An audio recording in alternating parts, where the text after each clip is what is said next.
দেশ ও জাতির ওপর বীভৎসতার কলঙ্ক এঁকে দিয়ে না ফেরার দেশে চলে গেল ৮ বছরের ছোট্ট শিশু আসিয়া। সঙ্গে দিয়ে গেল লজ্জা আর অপরাধের গ্লানি। ছোট্ট মেয়েটি মৃত্যুর কোলে ঢলে পড়বার আগে যে যন্ত্রণা পেয়ে গেছে তা পুড়িয়ে দিয়েছে লক্ষ কোটি মানুষের হৃদয়। তাই ছোট্ট আসিয়ার মৃত্যুতে সামাজিক যোগাযোগ মাধ্যম ভাসছে দুঃখের সাগরে। দেশ জুড়ে নেমে এসেছে শোকের ছায়া। মৃত্যুর সংবাদটি ছড়িয়ে পড়ার সঙ্গে সঙ্গেই ধর্ষকদের সর্বোচ্চ শাস্তির মৃত্যুদণ্ড চেয়ে সোশ্যাল মিডিয়ায় স্ট্যাটাস দিচ্ছেন সকল শ্রেণী পেশার মানুষ। শিশুটির বৃহস্পতিবার সকালে 3বার কার্ডিয়াক অ্যারেস্ট হয়। 2বার স্থিতিশীল করা গেলেও তৃতীয়বার আর হৃদস্পন্দন ফিরে আসেনি। দুপুরের দিকে সব চেষ্টা ব্যর্থ করে দিয়ে না ফেরার দেশে চলে যায়।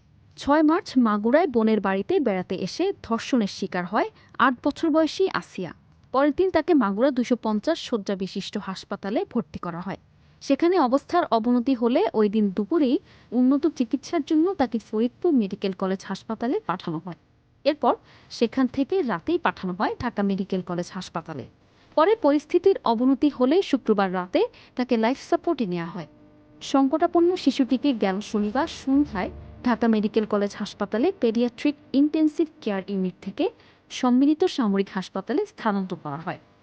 দেশ জুড়ে তোলপাড় ওয়ালটন ফ্রিজ কিনে আপনিও হয়ে যেতে পারেন মিলেনিয়ার।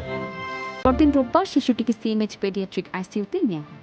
পুরো দেশ দোয়া করেছিল শিশুটি যেন সুস্থ হয়ে ফিরে আসে, কিন্তু শেষ পর্যন্ত জীবন যুদ্ধে হেরে গেল আসিয়া। ফেরানো গেল না তাকে, চলে গেল না ফেরার দেশে। নিশা আলম, নিউজ ডেস্ক, 21 টেলিভিশন।